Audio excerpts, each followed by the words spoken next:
NIH has 27 institutes and centers, or ICs, which provide funding.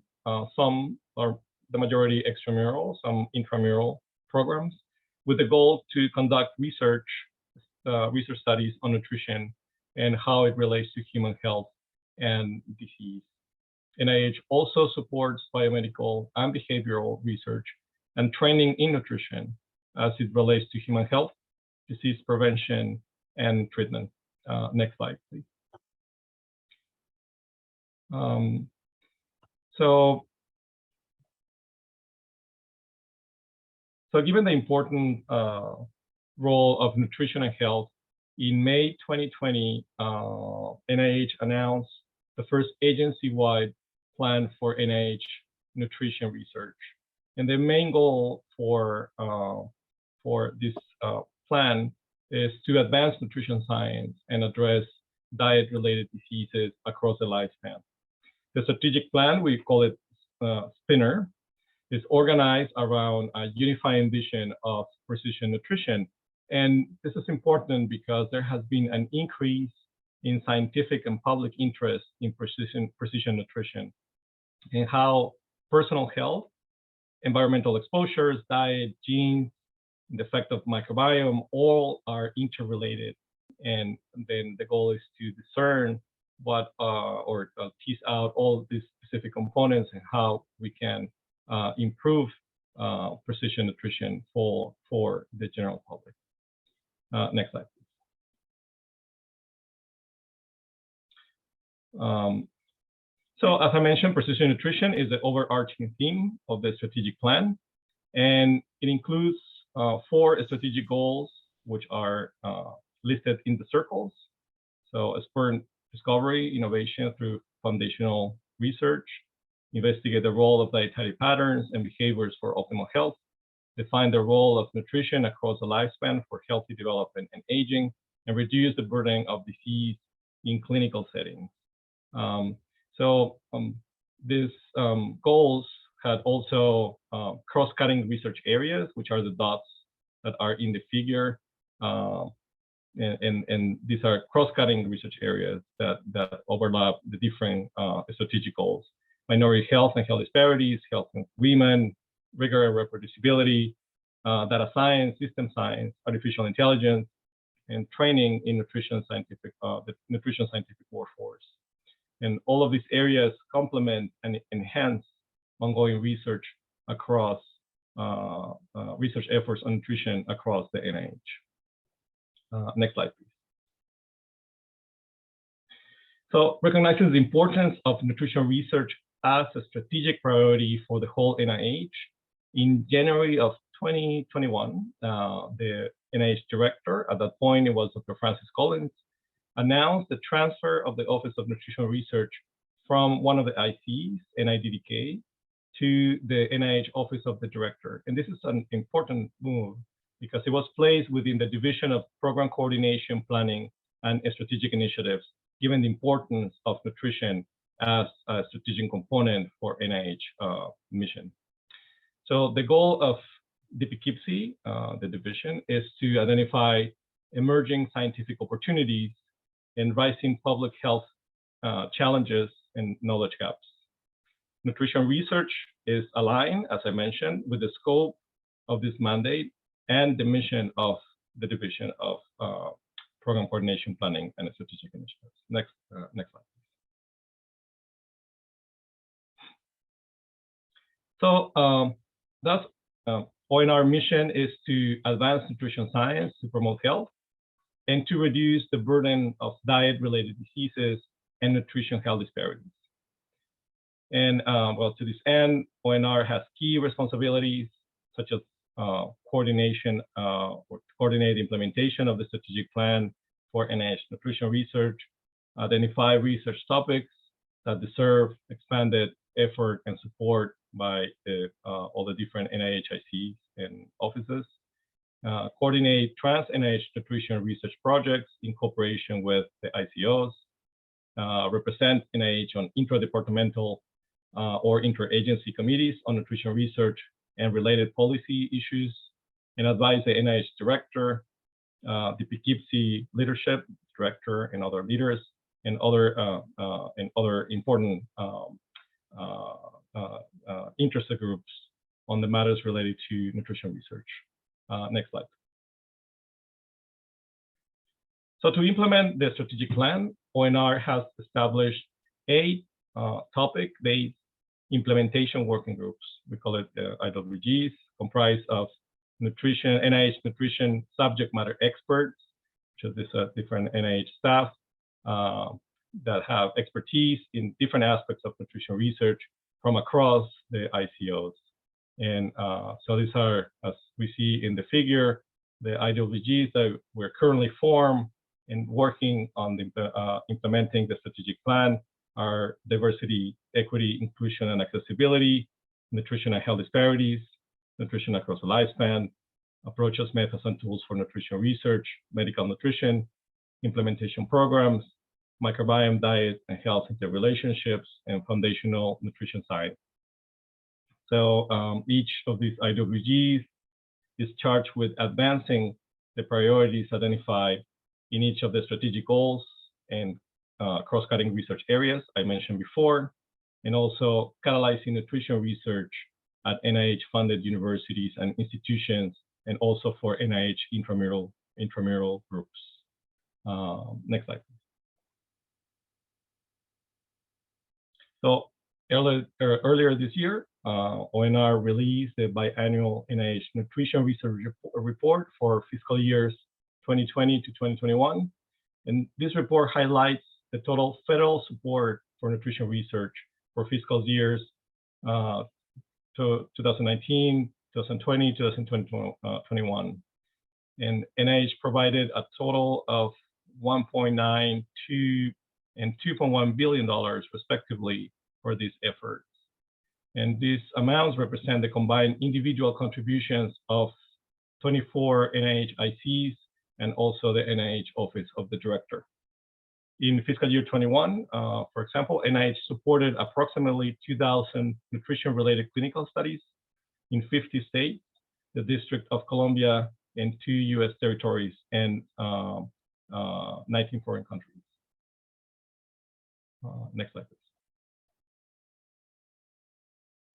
So in this report, we also show that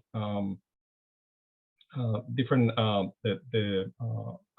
just a summary of the funding for NIH and as a spending category. And just to mention some, as a percentage of the total NIH spending, funding for nutrition research and training has been stable, approximately at 5% since fiscal year 2015.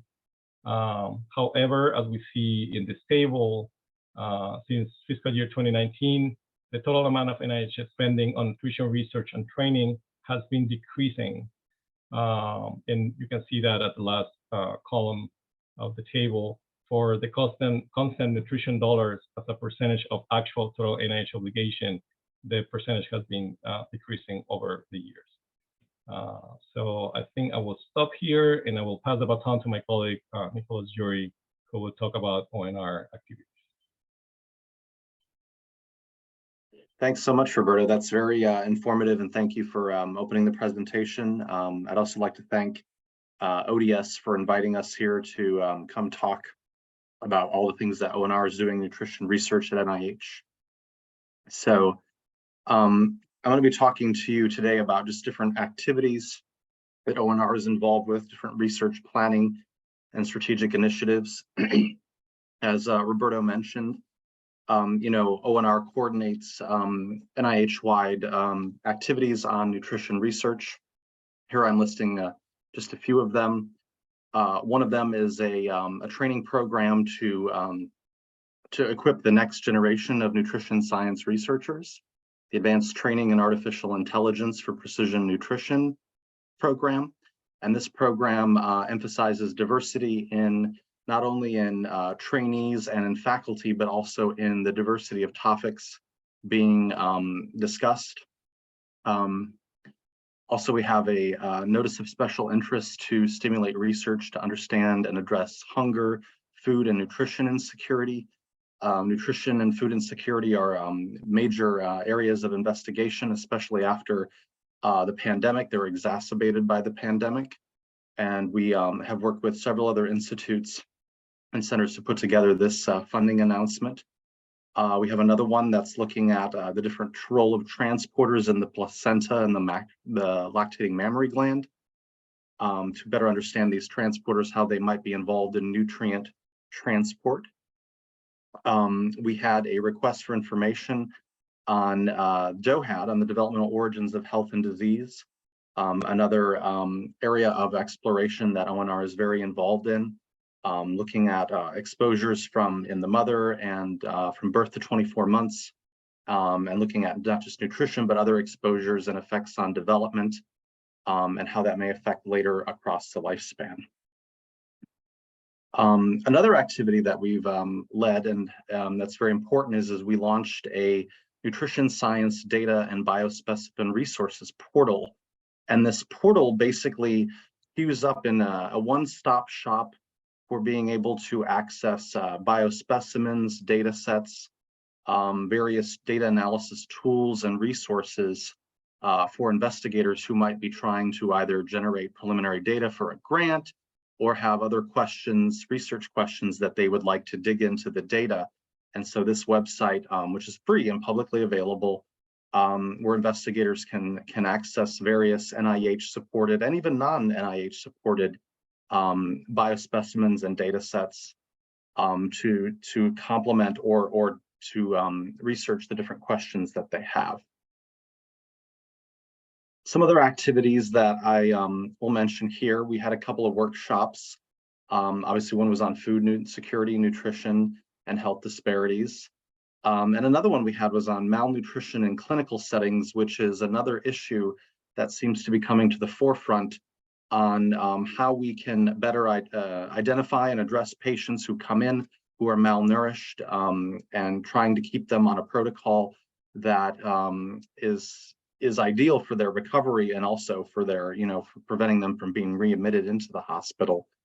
And then we were also involved in nutrition as a prevention for improved cancer outcomes workshop as well. Two of the other areas that are currently undergoing are the Food as Medicine Networks and Centers of Excellence Initiative, which is a initiative that's under development in collaboration with 11 other federal agencies, and it's part of a whole of government approach to end hunger, improve nutrition and physical activity, and reduce diet-related diseases and disparities. Again, there's no funding announcement for this particular initiative yet, and it's under development, but we do have an RFI that we put out, which I'll talk about a little bit later. One of our key programs that we are involved with is the Nutrition for Precision Health study, which is an ancillary study that is embedded in the All of Us research program. And it's designed to implement the aspects of the strategic plan about how individuals respond to different diets. And ultimately what we're hoping comes out of that study is just different algorithms that may be able to predict different responses to food and dietary patterns based on your microbiome, your age, genetics, metabolomics, several different factors to collect this data and be able to inform a more tailored type of diet. Pivoting back to the Food as Medicine, as I mentioned, we've released an RFI on the Food as Medicine research opportunities with 11 other federal agencies, 13 other NIH institutes, centers, and offices that have signed on to the RFI. The program really is going to emphasize 4 main components: research, education and training, patient services, and community outreach and engagement. The vision for the program is basically a nexus to the healthcare system and brings nutrition more into the forefront. So doing food insecurity assessments and figuring out, if people need medically tailored meals or produce prescriptions, and trying to implement that into the health system and into the community together, while also improving education and training, nutrition training for providers in the healthcare system. And then obviously the main component is researching how these particular services and trainings affect health outcomes and whether they can provide the evidence for increased reimbursement for these services by insurance. Our director, Dr. Lynch, actually released a perspective piece on the concept in the American Journal of Clinical Nutrition. You can check that out if you'd like. Overall, the program, what we hope would come from it is not only addressing the diet-related chronic diseases and nutrition disparities, but providing the evidence base, to inform policy changes in the healthcare industry. If we're improving health outcomes through these food as medicine approaches, we want to disseminate that as widely as possible. And I would think that insurers and payers would be interested in these types of outcomes. One of the other major programs that we're working on, which is again an initiative that is in development, is the Developmental Origins of Health and Diseases. There is talk that obesity is, doubling, tripling, quadrupling in our younger kids, our adolescents, and young adults. And there's thought that this is getting programmed or imprinted earlier on in life based on exposures. And so this program will include human milk composition, dietary intake, nutritional status measures and outcomes to try to really get at the mechanistic questions of this DOHAD hypothesis. And we'll investigate all across, early life. We'll try to get birth to 24 months data and address that very critical period of development, as well as maybe later on and across the lifespan. Another initiative that we are really proud of is an expansion and diversification of the nutrition science workforce. And as I mentioned, the Advanced Training Program earlier, that's just one component of this goal. We've actually stood up a DEIA Nutrition Science Implementation Working Group, which Roberto was talking about, which is going to focus exactly on increasing training, mentoring, and career development and networking to expand diversity of the nutrition workforce, and also look at just different novel research projects and cross-disciplinary research programs. Another major thing that we were involved with last year was the White House Conference on Hunger, Nutrition, and Health. This is a once in the 50 years conference that really brought a lot of thought leaders together, not just from across the government, but from all across nonprofits, the private sector, to tackle hunger and diet-related chronic diseases and the related health disparities. And our office was very involved in that effort. And the goal is to increase end hunger, increase healthy eating and physical activity, and reduce the related disparities by 2030 so that fewer Americans experience diet-related diseases like type 2 diabetes, obesity, and heart disease. Certainly a very ambitious goal for the administration. Out of that conference came a national strategy on hunger, nutrition, and health.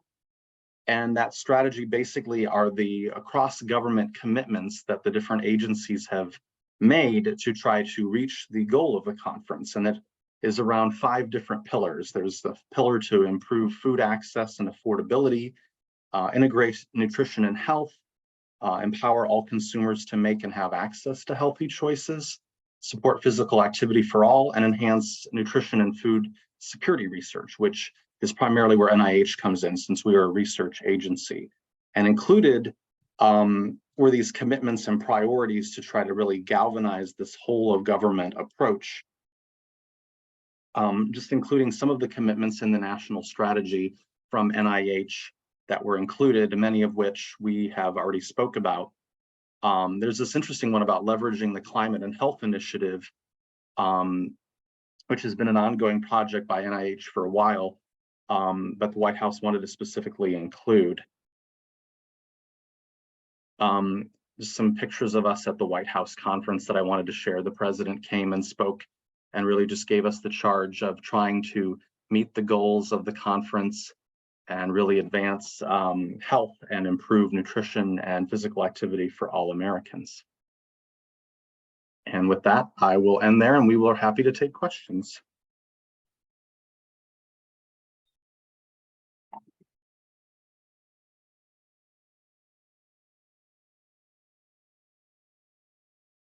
Thank you, Nick and Roberto. That was great.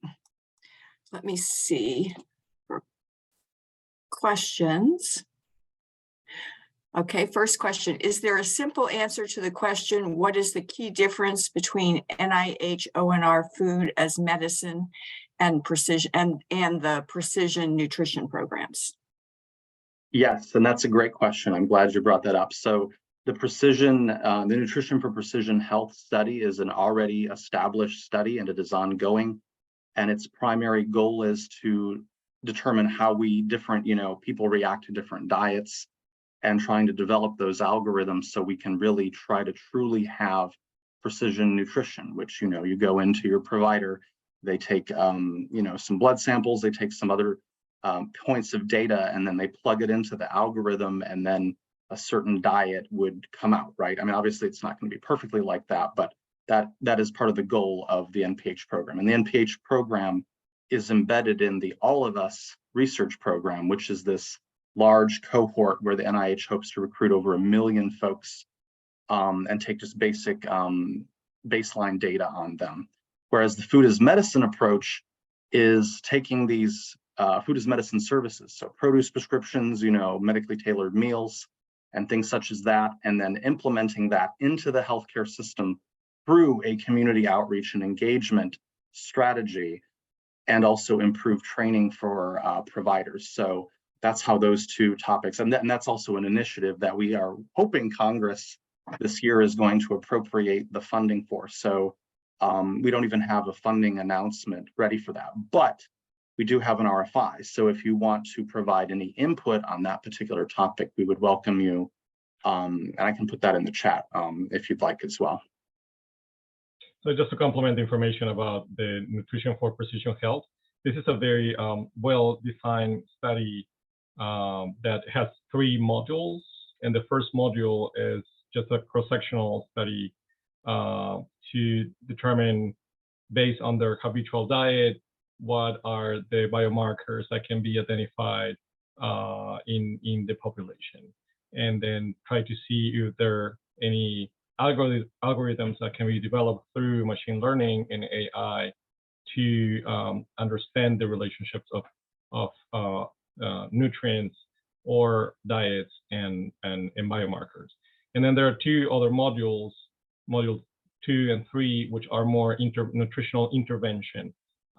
This is more defined, smaller, nested studies within the Nutrition for Precision Health, where individual diets are going to be assessed for a short period of time. They're not linked to any health outcome per se, but it's more to study longitudinally how these changes may be predictive, or if there are any biomarkers or combination of for predicting nutrition status. Great. Thank you, Nick and Roberto. I have a question, and you pointed out in the most recent nutrition research report that funding for nutrition has been going down, and yet on the other hand, funding interest in nutrition research has been going up across the board, it sounds like, not just NIH, but all federal agencies of the White House. So that's sort of a strange juxtaposition. And any ideas if are there money coming from other places or other federal agencies kicking in? Where is the funding coming from for these big initiatives that are, and all of this interest? So I'm glad you raised that, Karen, actually. So the funding, the reason why the funding is going down as a percentage of total obligation is probably because of inflation. That's one of the things. So that the dollar amounts are going up, but the effective buying power is going down, right? And actually the total dollar amount has almost been flatlined for the last several years. But you're right. I think that you're seeing collaborations in other federal agencies who are kicking money in. One of the things that came out of the White House conference were these external commitments. I think so Rockefeller, Kroger, and AHA committed $250 million to one of their pilot projects for food as medicine. I see another food as medicine comment or question in the chat. So it's the question said, so simply said, food as medicine is a reimbursement program by private and public entities. Not exactly. So food as medicine are services. So whether it's medically tailored meals for someone who gets them, you know, for a particular disease or condition, produce prescriptions, and some things like that. In some states, there are Medicaid is, they do have waivers and they're paying for some of these things because, you know, produce and some of these things are very expensive. And so it's not wide across the country. And these are just kind of, I guess, for lack of a better term, demonstration pilot programs to see if they're going to improve health and things such as that. But basically, the goal of the Food as Medicine, the ONR Food as Medicine program, will hopefully be to develop to see if these approaches do improve health outcomes, and if they do, provide the evidence for payers and insurance to determine if they're going to, you know, reimburse for them, because a lot of providers don't get reimbursement or paid for these types of things. So will there be any implementation science research as part of this whole big extravaganza of nutrition research? Yeah, I'm glad you actually said that. Implementation science is actually the research component part of it, of that for that diagram that I showed of the 4 different things that are going to be incorporated for the program. That's the hope anyway. Again, you know, this is a new program. We're still waiting for Congress to appropriate the funds for it. And we have the RFI out as well. Yes, fingers crossed. Okay, great. If there are no other questions for Nick and Roberto, we can move on to our next speaker. And there'll also be a chance at the end to talk to any of the speakers. So our next speaker is Dr. Patricia Haggerty. She's the director of the Grant Funding Program in the Office of Dietary Supplements. In this capacity, she manages the ODS Grant and Cofunding Program, which allows ODS to promote and share the costs of dietary supplement research, related research, with NIH institutes and centers. Patricia also develops partnerships and collaborations with NIH ICOs on extramural research funding and initiatives of high priority to the NIH and to the ODS. And for more detail, you can click on her name in the bio. Patricia? Okay, thank you, Karen. I'm gonna share my screen now. Okay.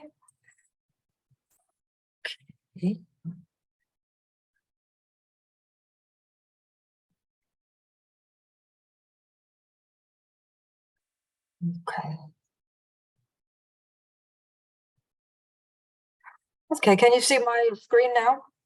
My slides? Yes, it looks great, Dr. Haggerty. Okay, great, thank you. So good afternoon. As Karen said, my name is Patricia Haggerty, and I'm the director of the ODS Grant Funding Program. My presentation is going to be about the NIH and ODS support for dietary supplement research and training. Just a note on the word support here, what that is going to refer to is basically how we fund programs, how we fund the research. So the types of programs, the funding mechanisms, that type of thing. So, so far today, you've heard many things. You've heard about the mission and the goals of the ODS. You've heard about the $60 billion size of the dietary supplement industry and the high prevalence rates of using dietary supplements among children as well as adults. You've heard about the regulatory arena. You've heard about the spinner that was sponsored by the Office of Nutrition Research, and you've heard about the many other activities and priorities of the Office of Nutrition Research. So my talk will dive more into the definition of dietary supplement research, how it is funded by the NIH, and how specifically it is funded by the ODS. So my talk is divided into 4 sections. What qualifies as dietary supplement research? How does NIH fund dietary supplement research? How does ODS fund dietary supplement research and training, and then a little bit about the research priorities for the ODS Grant Funding Program. Okay, so what qualifies as dietary supplement research? Well, Jamie, in the beginning, her talk gave you a little bit of information about this, but so a little bit of repetition here, but that's not a bad thing. So what qualifies is research on vitamins, minerals, herbs, and other botanicals, amino acids, and other dietary or bioactive substances.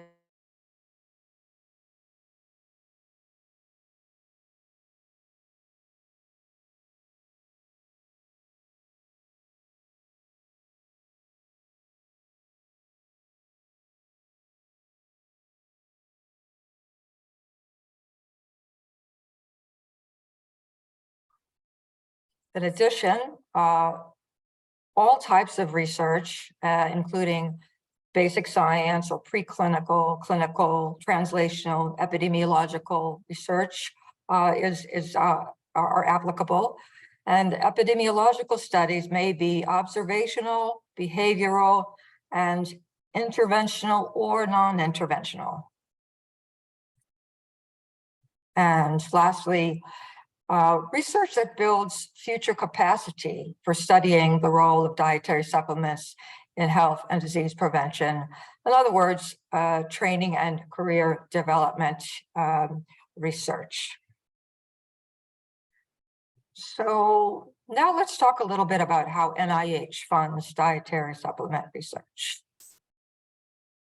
So I want to start with a few high-level points about the NIH and how it supports research that will sort of set the context for us.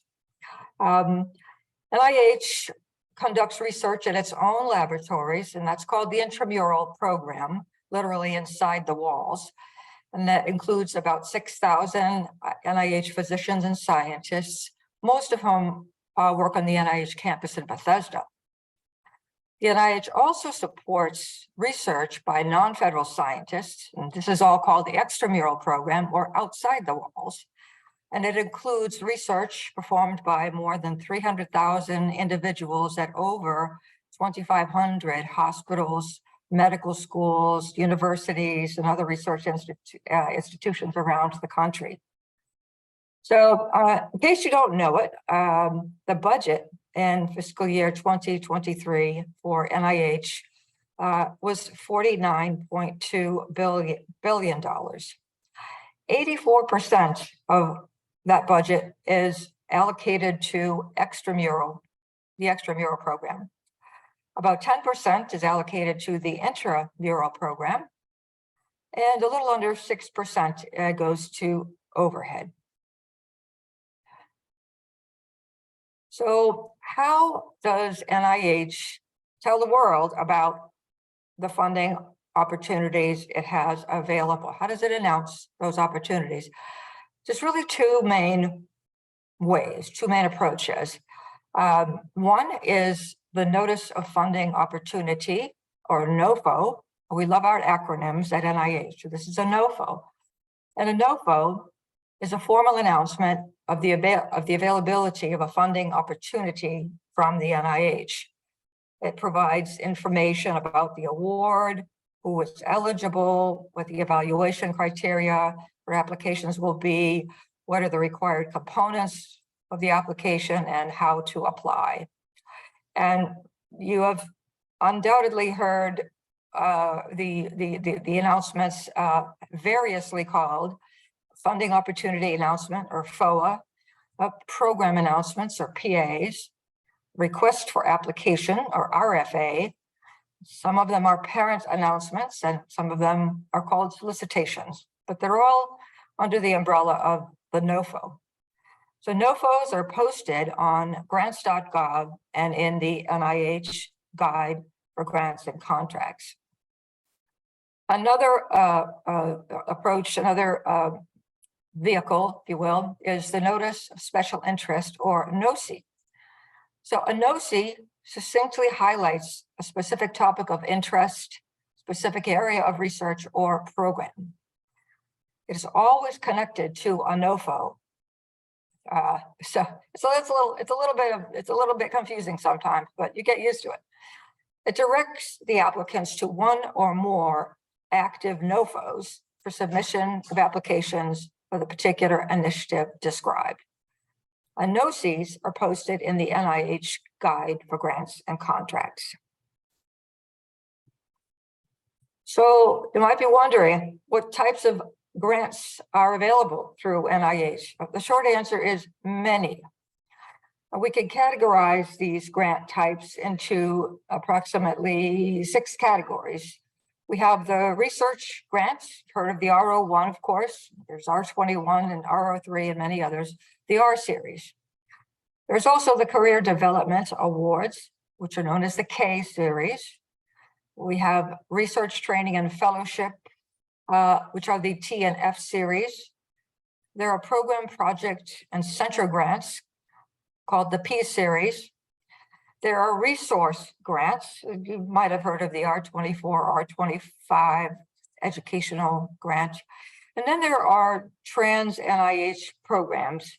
For example, administrative supplements, diversity supplements, the NIH roadmap supported grants. So for a list of all of these activity codes, grant types, I provided the URL here.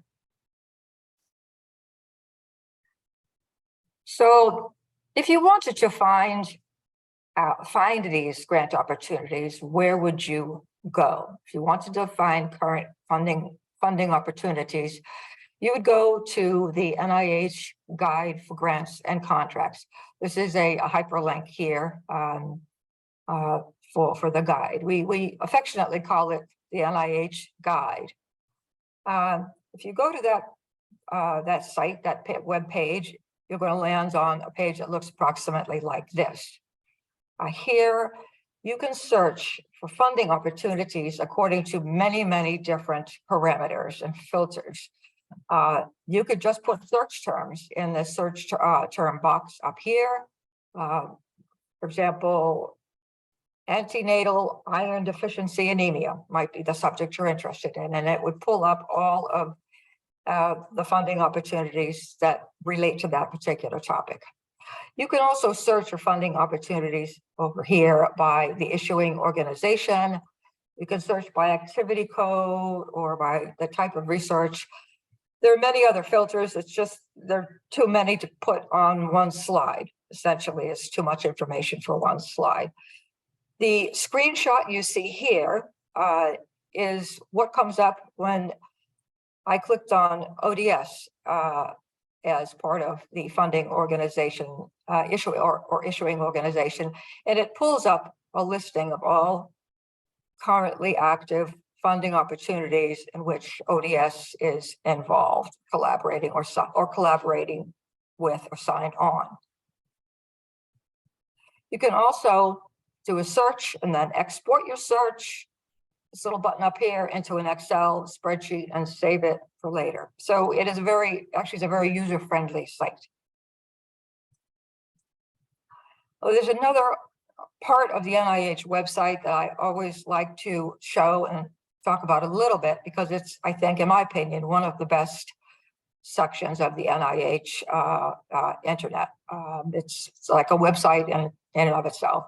It is about all of the research, training, and career development grants available through NIH, and it has the types of grant programs it includes span the spectrum, the career spectrum from undergraduate and post-bac stage all the way to mid-career stage when one might be looking for mentoring or patient-oriented kinds of grants.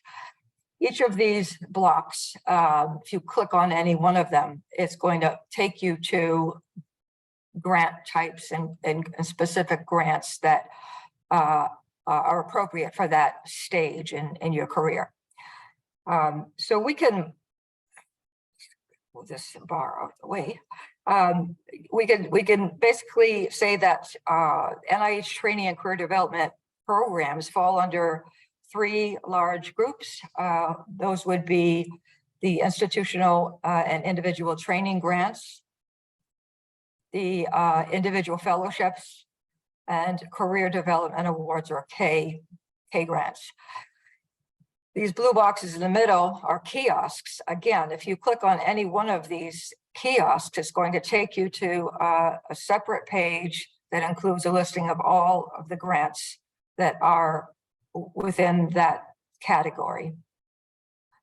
So my last point about this site is that there's so many of these grant types that not all NIH institutes support all of the types of grants available. Some institutes support some, but not others. And you can find out that you can find the lists of which research training grants are supported by which institutes by going to this URL, this web page linked here.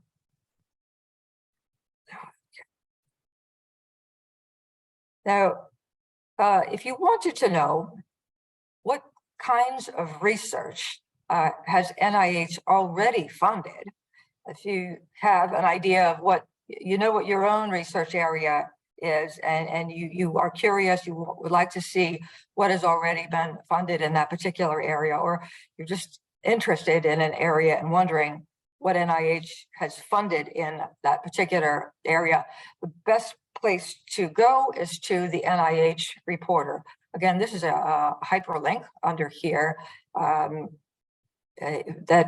links right to the web page. When you go to the NIH Reporter, you're going to land on a page that looks almost just like this. This is a very, very nice website. It was completely re-engineered and updated in 2020. You can start by taking a guided tour. It's shown up here in the green box. But if you already kind of know what you are looking for, you can put your terms in the quick search box here. And when you click on search, it will pull up all of the grants that have been funded in the area that you typed in. There are some preset searches, for example, funded research according to the NIH Institute or Center, or what has been funded by the NIH according to the states per state. And then there are many other ways that you can, again, filter a search that you may have through the advanced project search. You can also search for publications that are associated with funded research, with NIH funded research through this button here. This will then search PubMed for publications associated with the particular grant or grants that you will eventually type in, and once you click this box. So this is, again, a very user-friendly and useful site. So I've mentioned several places and web pages that are part of the NIH website that are good resources for you. They're all listed here, types of grant programs, training mechanisms, activity codes, and so on, as well as their URLs for you to use later. So now let's talk a little bit more about how ODS funds dietary supplement research and training. Basically, ODS has many programs for supporting dietary supplement research, and you've probably gleaned that by now today.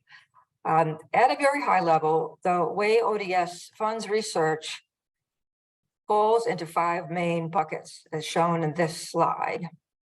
It is essentially the types of requirements and the financial instruments used that differentiate these buckets. So we've got participation in extramural research funding initiatives. We've got extramural research project co-funding.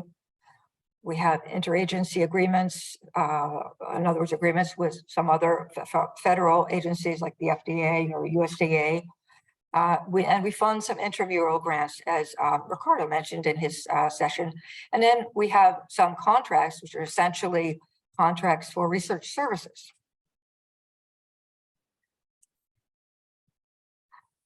But I'm focusing here on the program that's under my bailiwick, which is the Grant Funding Program. So, and the next few slides are going to be about the Grant Funding Program in particular. Like most other NIH offices, ODS does not have authority to fully fund or administer NIH grants.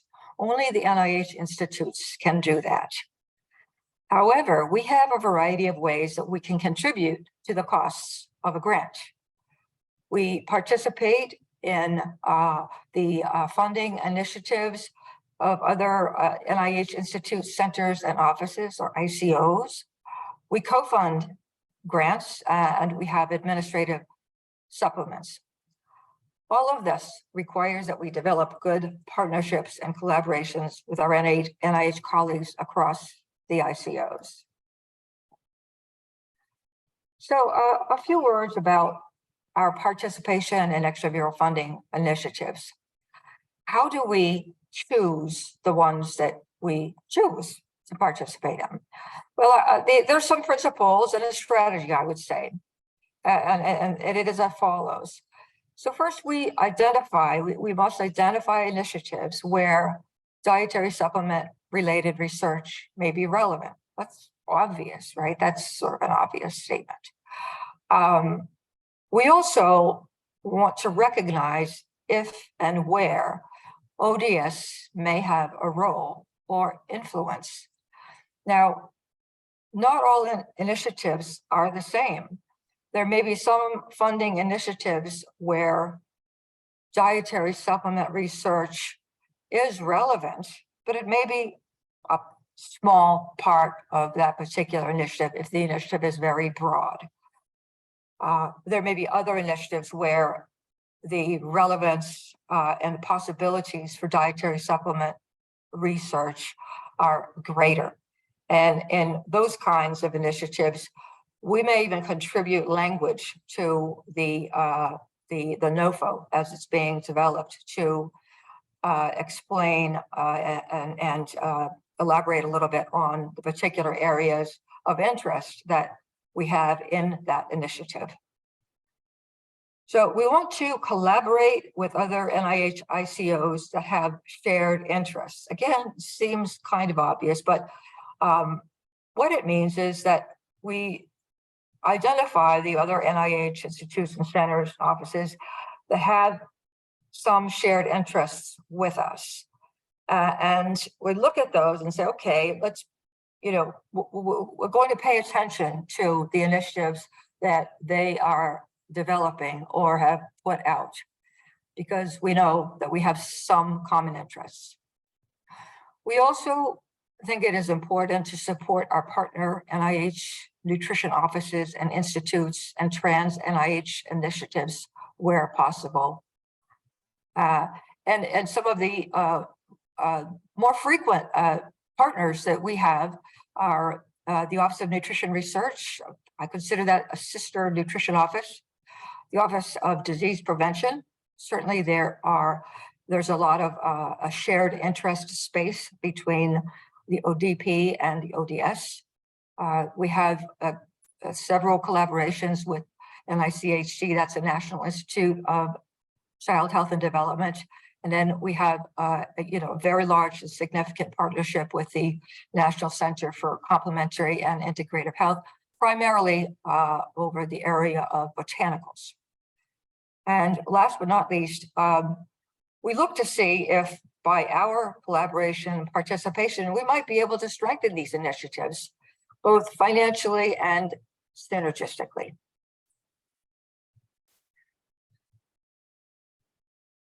So if you'd like to learn more about the ODS Grant Funding Program, I'm going to show you how to do that. If you go to the ODS website page, this is the URL to the ODS website, you could get to the Grants Funding Program through either clicking on this tab up here. It's very small, I know on the slide, but when you're on the website, it's not small, it's easy to see. That says Grants and Funding. And on the bottom of our the landing page for the ODS website, there's a section that looks like this, and you'll see in the center the grants and funding program here, and you could click on that and it'll take you to the web page that has more detail on that. The actual URL for the grant funding program is here. And when you go to the grant funding program web page, it looks like something like this. It has all kinds of information on it, and I'm going to point out a few pieces of that, but not everything. So there's a box here that will take you to yet another page, and this is about the ODS co-funding program. There's also a box here. These, if you click on these titles, they're going to take you to another page on the internet. Going to take you to, you're drilling down basically to more information. This box here will take you to a listing of funding initiatives we are currently participating in. And I actually showed you that on an earlier slide. Here, you can click on either of these to see the administrative supplement offerings we have. And then if you're a researcher involved and your main interests are natural products and botanical research, there's a nice page that you can go to where we've included a number of resources for investigators in this arena. Now, this is our new website page that goes further into depth about our co-funding program. But it is too, I don't expect you to be able to read this on the slide, it's too small, but this is a screenshot of the web page.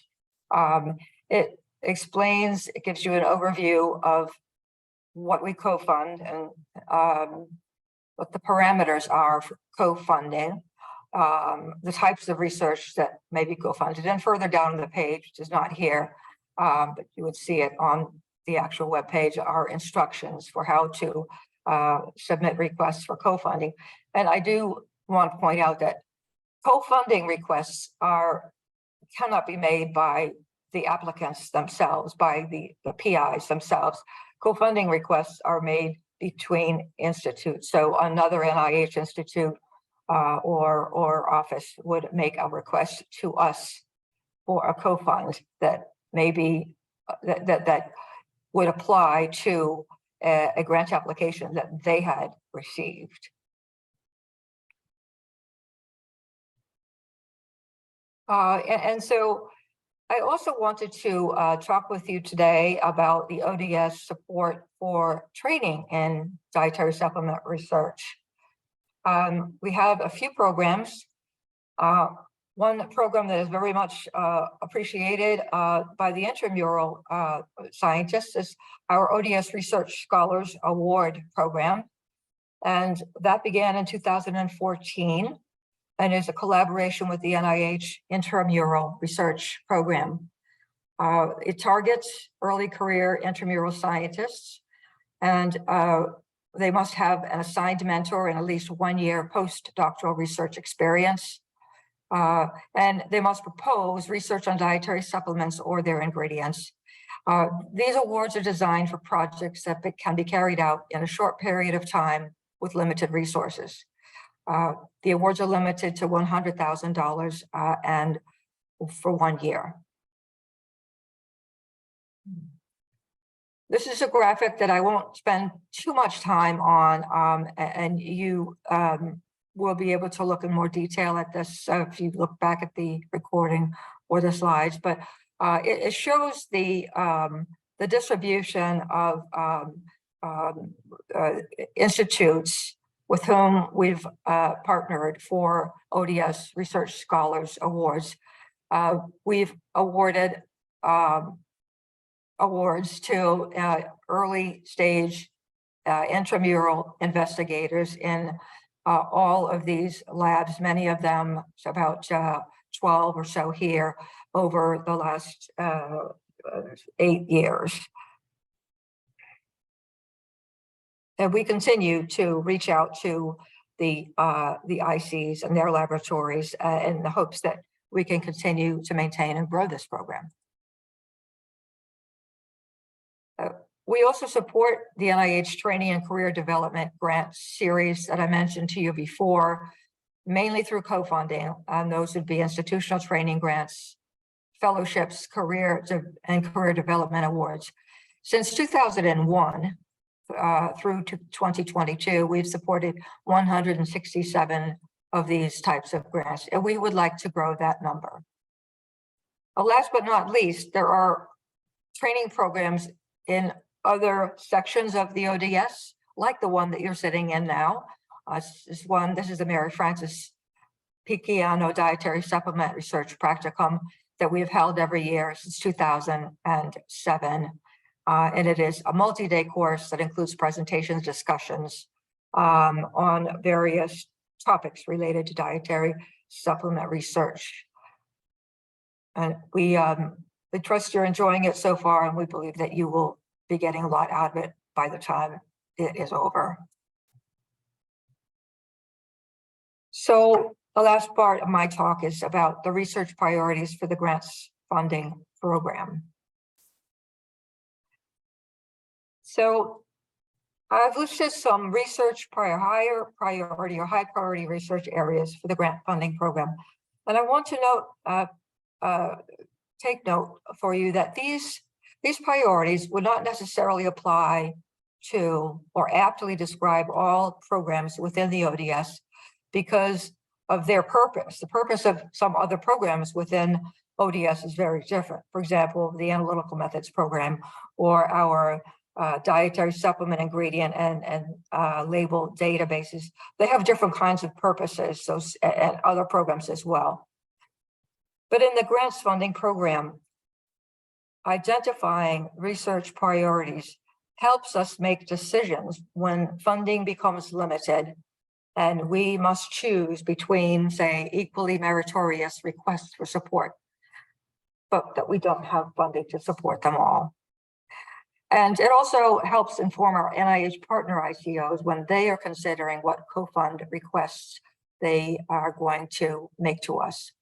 So the research priority areas include, but are not limited to, dietary supplements or their constituents and their mechanisms, functions, or roles in nutrition across the lifespan, especially pregnancy, lactation, infancy, childhood, and aging, nutrition related to chronic or non-communicable diseases of middle age, indicators of markers, biomarkers of nutritional and micronutrient status, and the microbiome in nutrition and health. So, thank you for your attention, and I'd be happy to take any questions. Thank you. Thank you, Patricia. I have a question here. Okay, your first question. If a grant application relating to nutrition and dietary supplements is close to the funding line, is there a way to get ODS to take a look? And is there a specific PO to contact before a resubmission to be considered for ODS initiatives? Thanks, Karen. That's a very good question because that's a very typical scenario. As I mentioned, ODS does not have the authority to fully fund a grant, but we also do not have the authority to be named as the primary administrator for a grant. So a grant like that, an application like that, would have been assigned to another NIH institute that does have full funding authority. And it's that institute that's going to make the request to ODS for co-funding. And if the topic matter, the subject matter of the grant application is related to the ODS mission and our strategic goals, then the program officer assigned to that grant application would make a request to us. We have an internal process and they would make the request to us. So for the applicant, they would talk to their program officer about that. If their program officer doesn't know about the ODS co-funding opportunity, the applicant can mention it to their program officer. And I've showed you where on the ODS website, we have more information about that. And we have no problem with a PI or an applicant pointing their program officer to our website. Okay, and is that something they could flag their application when it comes in? Just make a note on the application itself that this is related to ODS strategic goal or interest? They could certainly do that. It's not typical, I would say. It's more about the application is more likely to be responsive to the institute's mission, the institute that is assigned to that application or that receives that application. So the topic of the application, first and foremost, is going to be responsive to the mission of that institute. But if the topic then has a relationship to dietary supplements, then it may be applicable for us to co-fund it. So it's dependent upon the institute which receives the application.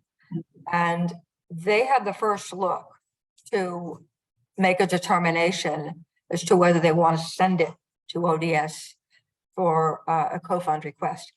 It's got to go through peer review, it's got to get a score, and it's got to meet any other requirements of that primary institution. But then they would make the decision to send it to us to have a look at and to evaluate. Great.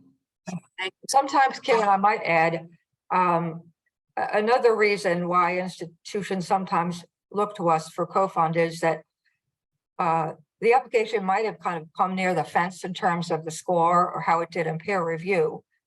And the topic of the application may not be a high priority for that institution. So they may not be really willing or interested or able to fully fund that application. But if they know or learn or feel that ODS can possibly provide a co-fund, then that takes away some of the financial burden, and that may change the situation for them. Great, thank you. And we have another question next question is, does a small business have to have a relationship with an institution to apply, or can a small business apply directly to ODS grant? So again, ODS does not directly accept applications, grant applications. A small business grant application, again, would be going to, the term is assigned to an NIH institution. There's a step at which the Center for Scientific Review decides which institution is the best one to get that application. So that application will go to the primary institution administering the grant. There's no reason why we wouldn't or couldn't entertain a request for a co-fund that happened to be a small business grant mechanism. Okay. And the next question is, can you comment on what study sections that review the proposals submitted to ODS? So, short answer is no. and the reason is because, again, it goes back to the fact that one cannot submit a grant application directly to the ODS. Grant applications are submitted to the NIH, and then from there, they're assigned to one of the NIH institutions based on what we call referral guidelines.